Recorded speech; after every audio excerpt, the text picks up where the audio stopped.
నమస్తే, welcome to great Andhra. మనతో పాటు ఉన్నారు సీనియర్ పొలిటికల్ అనలిస్ట్ జిఆర్ మహర్షి గారు. నమస్తే సార్. నమస్తే అమ్మా. సరే, ఈ రోజు నుంచి ఇద్దరు ప్రధాన నాయకులు బరిలోకి దిగారు ప్రచార సభలతో. జగన్ గారు అయితే ఇడుపులపై నుంచి మొదలుపెట్టారు. ప్రొద్దుటూరులో సాయంత్రానికి భారీ బహిరంగ సభ ఉంటుంది అక్కడ. అలాగే చంద్రబాబు నాయుడు గారు కూడా పలమనేరులో పెద్ద సభ పెట్టారు. సో ఈ ఇద్దరి ఈ ప్రచార శైలి ఏ విధంగా ఉండబోతుంది, అలాగే ఈ ప్రజల నుంచి కూడా రెస్పాన్స్ ఎలా ఉందంటారు ఇప్పటి వరకు? అంటే నిజానికి వాళ్ళిద్దరూ ఎప్పుడో స్టార్ట్ చేశారు. ఈయన ఈ మధ్య సిద్ధం సభలు పెట్టారు, ఆయన కుప్పము అటు ఇటు సభలు తిరుగుతూనే ఉన్నారు. కాకపోతే ఏమిటంటే ఇప్పుడు పలమనేరులో జరిగిన సభలో ఒక ప్రత్యేకమైన విషయం ఏంటి చెప్పుకోవాలి మనం అంటే, బీజేపీ జెండాలు కనిపిస్తున్నాయి. దమ్మును బీజేపీ జెండాలు లేకుండా జనసేన టీడీపీ జెండాలు మాత్రమే కనిపించి, టీడీపీ జనసేన కార్యకర్తలు మాత్రమే కనిపించే సభలవి. ఇప్పుడు అదనంగా బీజేపీ కూడా వచ్చి చేరారు. చంద్రబాబు నాయుడు గారు జనరల్గా ఏం చెప్తారు, జగన్ గారి ప్రభుత్వము మీద విమర్శిస్తారు. జగన్ గారి ప్రభుత్వం అది చేయలేదు ఇది చేయలేదు అంటారు, తాను వస్తే ఏం చేస్తానంటారు. సరే, ఈయన కూడా సిద్ధం సభల్లో ఏం చెప్పారో ఇంచుమించు సాయంత్రం జరిగే పొద్దుటూరు సభలో కూడా అదే చెప్తారు. కాకపోతే కొత్తగా ఏమైనా ఈయన యాడ్ చేస్తారేమో మనకు తెలియదు. చంద్రబాబు నాయుడు గారు అధికారంలో ఉన్నప్పుడు అవి చేయలేదు ఇవి చేయలేదు, మేము ఈ 5 ఏళ్ళు ఇది చేశాము, 5 ఏళ్ళు ఏం చేశారో చెప్పుకుంటారు. చంద్రబాబు నాయుడు గారు గతంలో ఏం చేయలేకపోయారో చెప్తారు, అంతే కదా. ఎందుకంటే స్థూలంగా చెప్పాలంటే ఇంతే. అయితే ఈరోజు చంద్రబాబు నాయుడు గారి సభ పలమనేరులో జరిగింది. జనము ఎలా అనేదాన్ని మనం చెప్పలేము. ఎందుకంటే సిద్ధం సభలు వచ్చినట్టుగా జనము ఒక చిన్న చిన్న నియోజకవర్గాల్లో పెడితే జగన్ గారికి కూడా వస్తారా అనేది సాయంత్రం తెలుస్తుంది. పలమనేరు ఏమిటంటే చిన్న ఇరుకైన రోడ్డు కాబట్టి జనం బాగా వచ్చినట్టు కనిపిస్తారు. నిజానికి అక్కడేమి పెద్ద జనం ఏమీ లేరు. అంటే మామూలుగా లెక్కలేస్తే ఒక 10-20 వేల మందికి మించి అక్కడ ఉండే అవకాశం కూడా లేదు. ఎందుకంటే ఆ రోడ్డు మనకు చూస్తే. సరే, జనం ఎంతమంది వస్తారు ఎలా వస్తారు అనే దాన్ని నియోజకవర్గాల వారీగా జరిగే సభల్లో మనం ప్రాతిపదికగా తీసుకోలేము. ఎందుకంటే నియోజకవర్గాల్లో జరిగే సభలకి ఆ నియోజకవర్గాల వాళ్ళే వస్తారు, భారీగా బయట నుంచి తరలింపులు ఇవన్నీ ఉండవు కాబట్టి. సరే, సభలు నిర్వహించే దాంట్లో వైసీపీతో పోల్చుకుంటే తెలుగుదేశం ఇప్పటికైతే కొంచెం వీక్గానే ఉంది. అంటే జన సమీకరణలో వైసీపీ చూస్తేనేమో అటు సిద్ధం సభలకి లక్షల మందిని సమీకరించగలిగింది, లేదా వచ్చారు. సరే, అది మనం ఎట్లయినా తీసుకోవచ్చు దాన్ని. ఇప్పుడు ఈయన చంద్రబాబు నాయుడు గారు ఏం చెప్తున్నారంటే, జగన్ గారు ఈ 5 ఏళ్లలో మొత్తం నాశనం చేసేశారు, నేను చాలా చెయ్యాలనుకున్నాను, అవి చేయాలనుకున్నాను, రాయలసీమకి నీళ్లు తేవాలనుకున్నాను, కరువు పారదోలాలనుకున్నాను, ఇవన్నీ చెప్తున్నారు ఆయన. నిజానికి ఇవన్నీ మనము ఆలోచిస్తే ఏమిటంటే 1983లో తెలుగుదేశం పార్టీ అధికారంలోకి వచ్చింది. అంటే ఇప్పటికీ 41 సంవత్సరాలు అయింది. మధ్యలో కాంగ్రెస్ పార్టీ ఇవన్నీ ఉన్నప్పటికీ ఈ 83 నుంచి 2024 వరకు 41 సంవత్సరాలలో ఎన్టీఆర్ గారైతేనేమి, చంద్రబాబు నాయుడు గారైతేనేమి 22 సంవత్సరాలు తెలుగుదేశం పార్టీ అధికారంలో ఉంది. 22 సంవత్సరాలు అధికారంలో ఉన్న తెలుగుదేశం పార్టీ ఇప్పటికీ కూడా రాయలసీమకు నేను కరువు వచ్చింది, రాయలసీమకు నీళ్లు లేవు ఇవన్నీ చెప్తున్నారు. 14 సంవత్సరాలు ముఖ్యమంత్రిగా ఉన్న చంద్రబాబు నాయుడు గారు రాయలసీమ వాసే కదా, చిత్తూరు జిల్లా వాసే కదా. మరి 14 సంవత్సరాలు ముఖ్యమంత్రిగా మీరున్నారు, దాదాపు 8 సంవత్సరాలు ఎన్టీ రామారావు గారు ఉన్నారు, 22 సంవత్సరాలు ఉన్నారు, ప్రతిపక్షంలో ఉన్నారు ఆ మిగిలిన కాలం అంతా. మరి ఇంకా ఇప్పుడు కూడా 41 సంవత్సరాల తరువాత కూడా రాయలసీమ వెనుకబడి ఉంది, రాయలసీమ కరువులో ఉంది, రాయలసీమకి అది చేస్తాను నేను ఇది చేస్తాను అని ఆయన చెప్తున్నారు. ఇది చాలా హాస్యాస్పదంగా ఉంది. ఎందుకంటే మీరు చేయాల్సిన సమయంలో చేయగలిగినంత చేయలేదు కాబట్టి ఇప్పటికీ రాయలసీమ వెనుకబడి ఉంది, ఇప్పటికీ కూడా రాయలసీమలో నీళ్లు లేవు అవి లేవు ఇవి లేవు అని మీరే చెప్తున్నారు. బయట వాళ్ళు చెప్పేది కాదు, మీరే చెప్తున్నారు. మీరు రాయలసీమ వాసిగా ఉండి 14 సంవత్సరాలు మీరు ముఖ్యమంత్రిగా ఉండి 8 సంవత్సరాలు మీ ప్రభుత్వం అంటే ఎన్టీఆర్ గారి హయాంలో ఉండి మొత్తం 22 సంవత్సరాలు రూల్ చేసినటువంటి మీరు, మొన్న కదా రాష్ట్రం విడిపోయింది, రాయలసీమ అయితే ఇప్పుడు కలిసే ఉంది కదా ఆంధ్రప్రదేశ్లో. మరి మీరు ఎంత చేశారు ఏం చేశారు అనేది ఆయన ఎవరైనా ప్రశ్నిస్తారో ఆయన కూడా ప్రశ్నించుకోవాలి. 5 సంవత్సరాలు అధికారంలో ఉన్నటువంటి, సరే అంత మునుపు కాంగ్రెస్ గవర్నమెంట్ వదిలేస్తే వైసీపీ ప్రభుత్వం 5 సంవత్సరాలే కదా అధికారంలో ఉండింది. 5 సంవత్సరాల వైసీపీ ప్రభుత్వం అవి చేయలేదు ఇవి చేయలేదు ఏమి చేయలేదు అని విమర్శించడము తెలుగుదేశం పార్టీ నాయకుడిగా చంద్రబాబు నాయుడు గారు రాయలసీమ విషయంలో గట్టిగా మాట్లాడడానికి అంత అంగీకరించని విషయం. అందులోని పేరుకి 5 అయినా మళ్ళీ 2 ఏళ్ళు కరోనా. ఆ, అలా ఆయన ఇప్పుడు కూడా కుప్పంకి బెంగళూరుకి అనుసంధానం చేస్తానంటున్నారు. మీరు ఎన్నేళ్ళు ఎమ్మెల్యే కుప్పానికి, ఎన్ని టర్ములు ఎమ్మెల్యే మీరు? 7 టర్ములు ఎమ్మెల్యే మీరు. 7 టర్ములు ఎమ్మెల్యేగా ఉండి ఇంకా కుప్పంకి బెంగళూరుకి ఇప్పుడు అనుసంధానం చేయడం అనేది ఏమిటిది? ఎవరు చేయొద్దన్నారు మిమ్మల్ని? ఆ? తర్వాత పొలమరేరు నుంచి ఏదో వీకోట నుంచి బెంగళూరుకి ఈరోజు మనం స్పీడ్గా వెళ్ళిపోతున్నాం. ఏం చెప్తా, హార్టికల్చర్ హబ్గా చేయాలి ఈ ప్రాంతాన్ని అంతా అంటున్నారు. మీరు అధికారంలో ఉన్నప్పుడు ఎవరు చేయొద్దన్నారు మిమ్మల్ని? హార్టికల్చర్ హబ్గా చేయొద్దన్నారా? మిమ్మల్ని జనాల్ని సంపన్నులు చేయొద్దని చెప్పారా? జనాల్ని పేదరికం నుంచి పారదోలొద్దని చెప్పారా? సంపదని సృష్టించకుండా ఎవరు ఉండమన్నారు? ఇప్పుడు వచ్చేసి చంద్రబాబు నాయుడు గారు నేను రేపు వస్తే సంపద సృష్టిస్తా, మీకు 25 లక్షల ఉద్యోగాలు ఇస్తా అంటున్నారు. మీరు 25 లక్షల ఉద్యోగాలు ఇవ్వద్దని మీకు ఎవరు చెప్పారు? మీరు చాలా ఏళ్ళు ఉన్నారు కదా, మొన్న కూడా విభజిత ఆంధ్రప్రదేశ్లో 5 సంవత్సరాలు ఉన్నారు కదా, మీరు మొత్తం ఎన్ని ఉద్యోగాలు ఇచ్చారు? కాబట్టి చంద్రబాబు నాయుడు గారు ఎన్ని చెప్పినా ఏమి చెప్పినా ఆయనకున్న సమస్య ఏమిటంటే విశ్వసనీయత అనే ఒక సమస్య ఉంది. విశ్వసనీయత అంటే ఏమిటంటే ఆయన తానే చాలా కాలం పరిపాలించాను ఈ రాష్ట్రాన్ని అనే విషయాన్ని కూడా మర్చిపోయి మాట్లాడుతూ ఉంటారు. అది ఆయన అదేమంటారు, ఆయన తెలిసి మాట్లాడతారా, తెలియకుండా మాట్లాడతారా, లేక కావాలనే మర్చిపోతారా అనేది మనకు అర్థం కాని విషయం. అదేవిధంగా ఆయన ప్రతిదాన్ని కూడా జగన్ ప్రభుత్వం మీద ముడిపెట్టి మాట్లాడుతున్నారు. ఇప్పుడు ఈయన ఏదో విధ్వంసం చేసేసాడు, అన్ని సంక్షేమ పథకాలన్నిటికీ పనిచేస్తున్నాడు, అప్పుల పాలు చేసేసాడు అనేది ఒక ప్రధానమైన విమర్శ కదా, చంద్రబాబు నాయుడు గారి విమర్శ కదా. అటువంటిప్పుడు మీరేం చెప్తున్నారు? స్త్రీ నిధి కింద 18 ఏళ్ళు దాటిన అమ్మాయికి 15,000 రూపాయలు ఇస్తామంటున్నారు. అంటే 3 అమ్మాయిలు కనుక ఇంట్లో ఉంటే 45,000 రూపాయలు ఇస్తారు సంవత్సరానికి.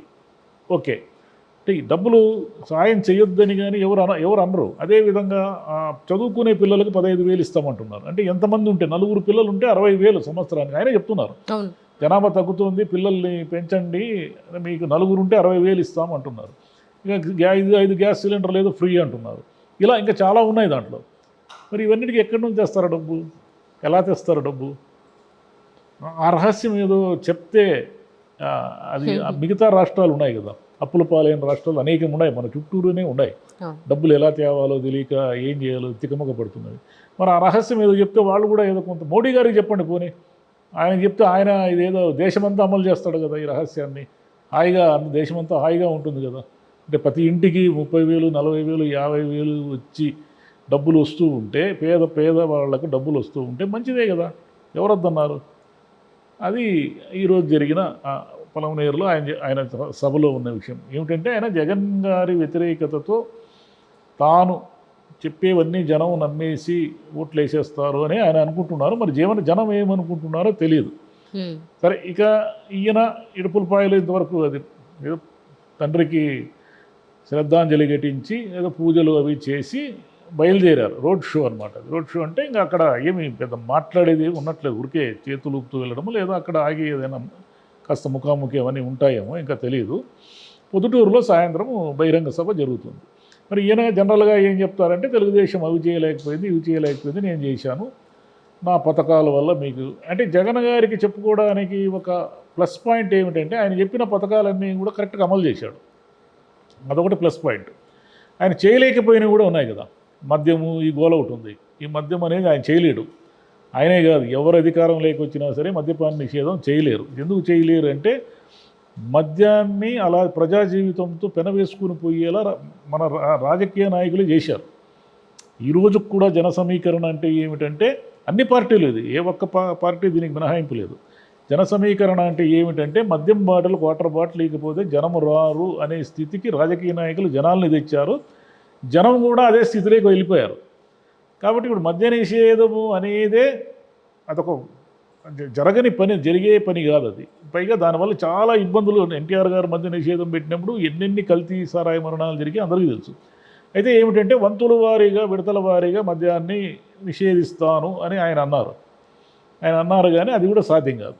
ఎందుకంటే మనకు తెలిసిపోతా ఉంది అది సాధ్యం కాదు అనే విషయం. కాకపోతే ఆయన చేసింది ఏమిటంటే, మద్యం సిండికేట్లు లేకుండా చేశారు ఆంధ్రప్రదేశ్లో. ప్రభుత్వమే చేపట్టింది. దాంతో వీళ్ళు ఏమంటున్నారంటే, ప్రభుత్వమే సిండికేట్గా ఏర్పడింది, ప్రభుత్వమే మద్యం ఆదాయాన్నంతా దోచేస్తూ ఉంది. అంటే ప్రభుత్వం మీన్స్ నాయకులు దోచేస్తున్నారనేది వీళ్ళ ఆరోపణ. సరే, మద్యం అనేది వైసీపీకి ఎప్పుడూ కూడా ఒక కొరుకుడు పడని ప్రశ్నే. దాని మీద ఎవరు ఏం ప్రశ్నించినా వాళ్ళు అయితే సజావుగా దానికి సమాధానం చెప్పలేరు, చెప్పడానికి అడిగి లేదు కూడా.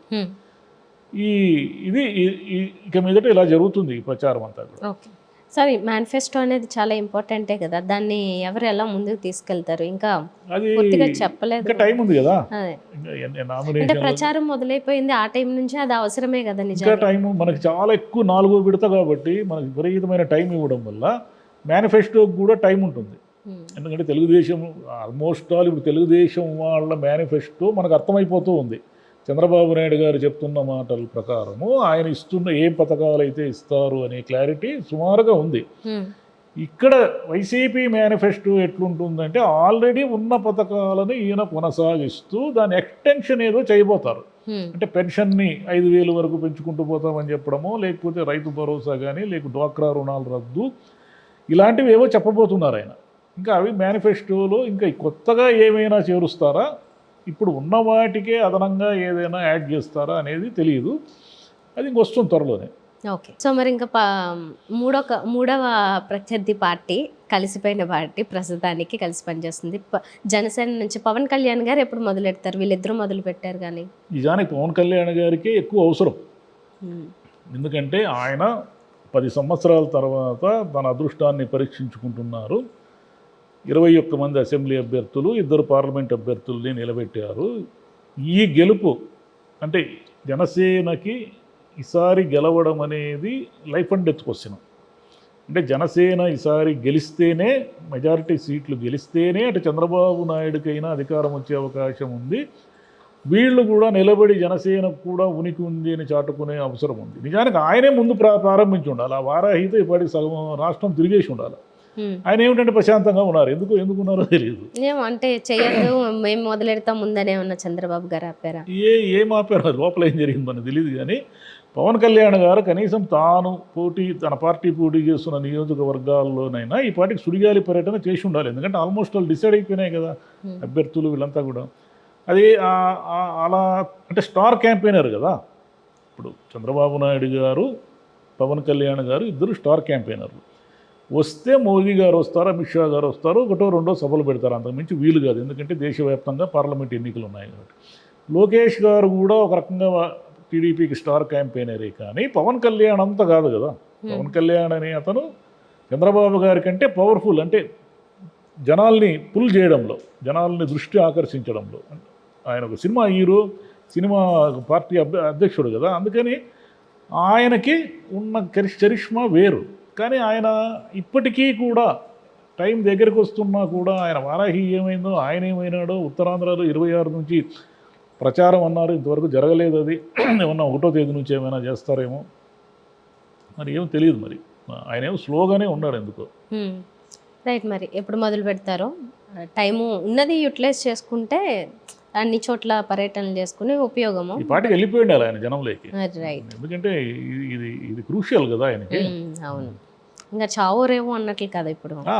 ఈసారి పవన్ కళ్యాణ్ గారు కనుక పరాజయం పాలైతే, అంటే ఆయనేమి భయపడ్డనుకో మళ్ళీ కూడా నెక్స్ట్ ఎలక్షన్ కూడా పోతాడు.